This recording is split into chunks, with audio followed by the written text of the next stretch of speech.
Hi guys, so we've been having some weird weather the last few days. It's been getting unseasonably warm and then it dips down and gets really cold again and then it comes back up again. So today is one of those days where it's quite a bit unseasonably warm.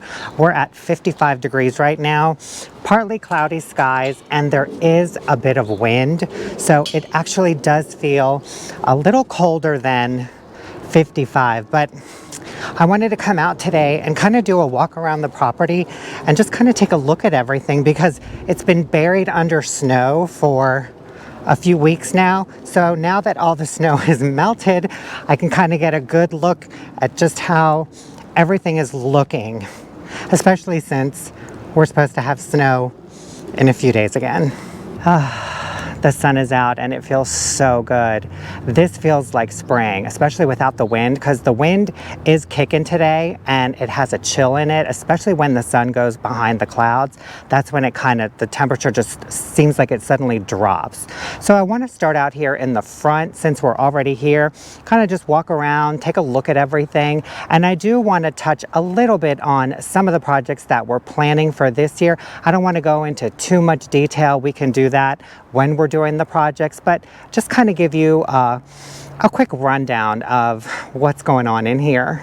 Let's start in this flower bed first, but we need to walk around because we've got the big truck in the driveway temporarily while the water company does some maintenance work on the roads. So here we are in our first bed. This is the bed that we have the cat's pajamas Nepeta border. So it's looking pretty good actually for the beginning of February. We have our 4 green tower boxwoods giving us that green winter interest. They're looking really good. They do have a little bit of yellowing on a few of the leaves on the underside, but to be expected with temperatures hovering around 5 degrees for a couple weeks. Train. We have a dwarf euonymus for a little more winter interest. Right behind that, we have the Threnophopia that we cut back this past fall. Our Bobo hydrangeas. I left the blooms on these and they just look so good. It's just another layer of winter interest tucked in between. We have our dwarf Colorado blue spruce. I absolutely love this little evergreen. Right behind that, we have the 3 Scentlandias, and I absolutely love these. Even though they don't have all of their foliage on there, look at the color of the stems. They've got this like burgundy color, but even right in the center, the new growth, it's got this like chartreuse green. It just looks so good. Just tucked right in between the green towers. Now I'm just gonna walk through. We did have the 3 buddleias right here, which we removed. Friends came and picked them up, so I don't know what I'm gonna put here. I do have a few ideas. Maybe some deutzias or something. Not sure. Look at this. I don't know if I ever showed this or not. I planted this one night. I had a bunch of creeping thyme and I wanted something to kind of soften the stepping stones where we have our hose link. And look at it. It's just this beautiful carpet. And usually it's this green, but now it's this burgundy color.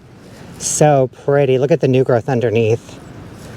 But it has spread out so much. I mean, they were literally just like plugs. And there's only like 6 or 7 of these, and they've just completely spread out. I think I definitely want to get more and just kind of fill in this whole area. Another dwarf euonymus and our sky pencil holly. And that just kind of rounds out this bed. Now let's walk the path of the boxwood hedge. I am so glad we put this in because it leads us right to our other bed. Now you can see quite a bit of bronzing on quite a few of these. We did plant them late in the season last fall and they had been in their containers for so long. They were just very stressed, very root bound, but I do think they're going to rebound this spring. And any plant that's in their container for too long is always going to show signs of stress. But I really do think that this year they're going to have their first full year in the ground. I think they're going to green up, and I think it's going to be really pretty. Plus, we're going to do some trimming on them in the spring. So in this bed, we have the 3 limelight hydrangeas in the back. We have a couple evergreens, and then we have these 3 butterfly bushes, which got a little bit bigger than I was expecting or anticipating.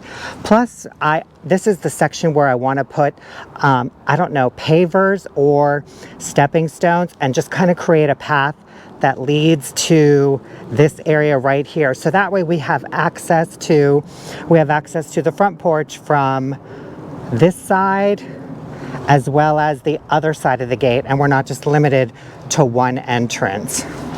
But you can see back here we have our loropetalum, which is just one of my favorite plants or shrubs on this property.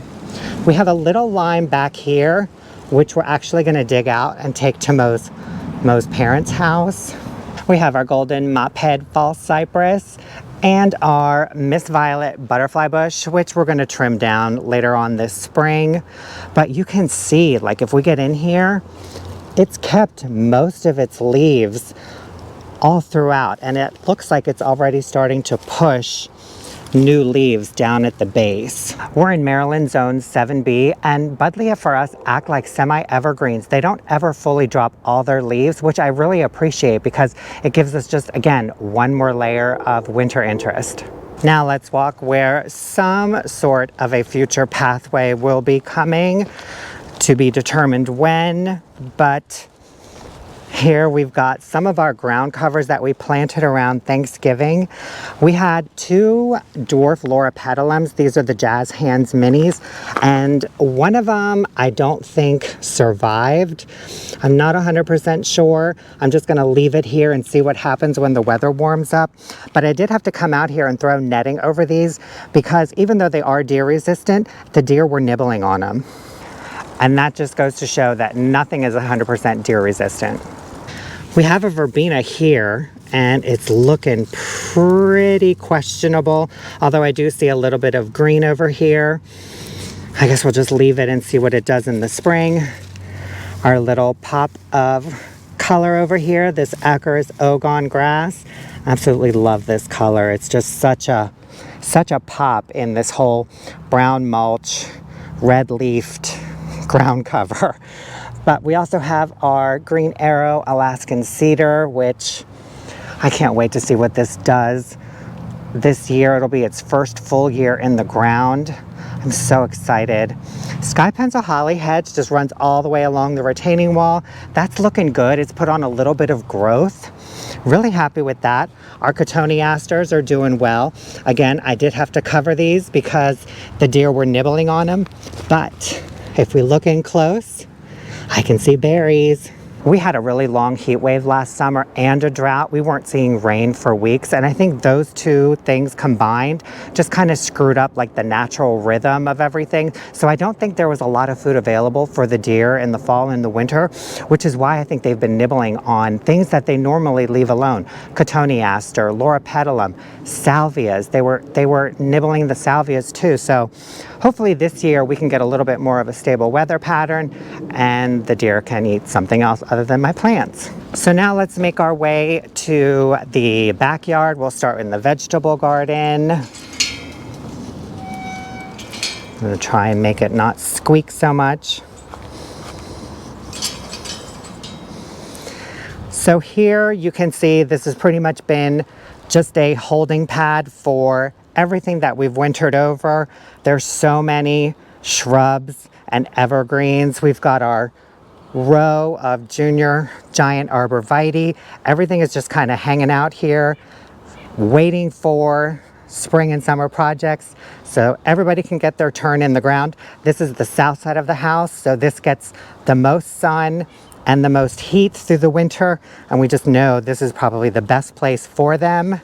So that's where they're hanging out. Right over here we've got our garlic bed, which, if I can come around here, I can see little peaks of garlic coming through. That's a good sign. Hopefully our harvest this year is much better than last year.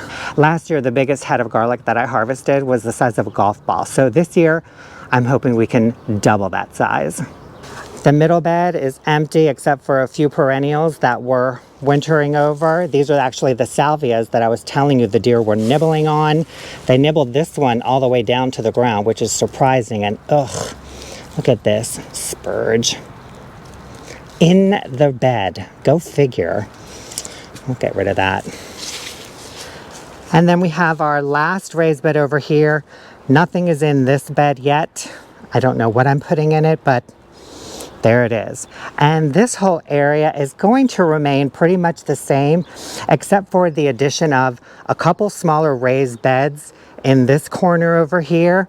And we're having a water spigot put out here too, so we have access to water here, and we don't have to drag a hose from the back of the house over to here. And nothing is on drip irrigation here. We hand water everything, but we're hoping to change that hopefully this season, if not next season. But we do get quite a bit of moisture, so it's not too tedious of a job, but it would be nice to set it up and just have most of it done on automation. Let's make our way back towards the swale, but first let me show you the kale that we put in last fall. Look at that. It is just so beautiful. I love that. Okay, so if we make our way back here, not too much is going to be changing in the sense of plants and shrubs, but this is the area that we want to put the shed. So I'm not really too concerned about anything here. I'm not going to plant anything around here because I don't know exactly where the base is going to be for the shed. I do know that by county regulation, everything has to be 5 feet from the property lines, but I don't know how far out it's going to be, how far in the yard it's going to be. So I'm really just not planting anything. And this is the tree that we had a couple of those big branches removed. And so you can kind of see some of the debris sitting on top of the mulch with some branches. This was all on top of the snow. They did their best to clear most of it out. And honestly, I am totally okay with it because again, it's probably all going to be remaneuvered and covered over with the foundation for the shed. And directly behind me, we have our 2 3x6 raised beds. This is where we had our tomatoes. This is probably where we'll put some of them this year. Not too much is going to be changing over on this side. However, we are going to be removing quite a bit of grass around the patio area.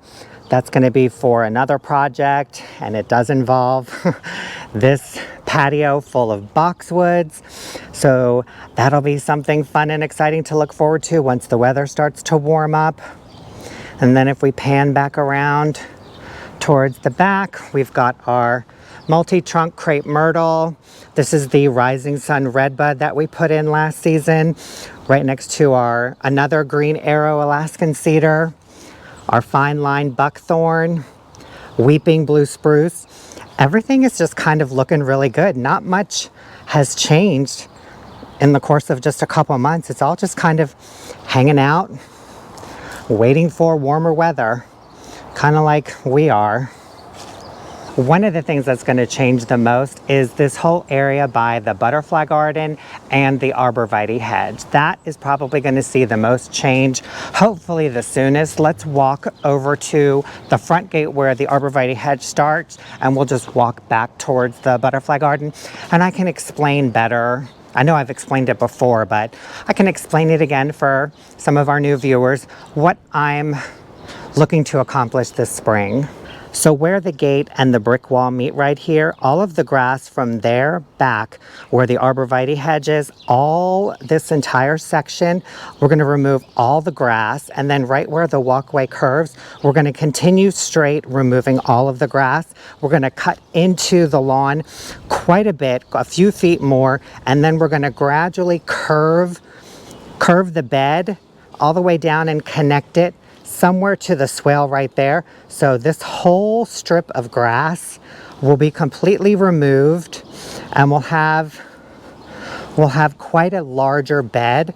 We'll probably take it out at least, I would say, 5-6 feet. So we're gonna get quite a bit of this corner piece of grass completely removed, which is perfect because I've got some things that I already have ready to plant, and I just can't wait for this project to start.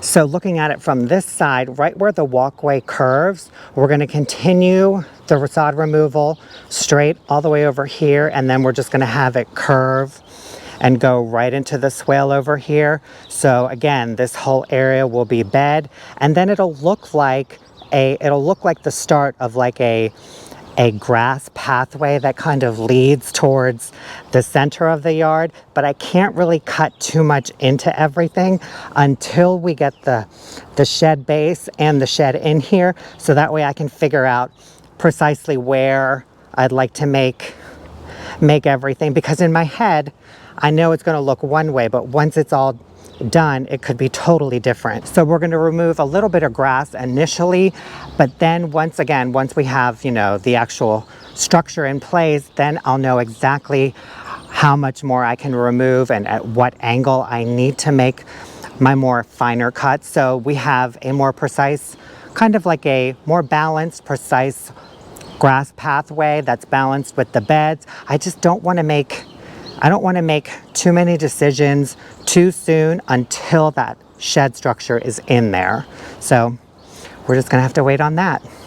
And then real quick, everything in the butterfly garden is looking really good. Our Limelight Standard, tucked behind 3 Pugster Blue Buddleias. We've got our Golden Arb over there.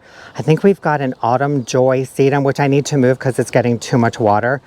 The Gold Champion Gold Sport Arborvitae. This is a Western Arborvitae, or a Thuja plicata.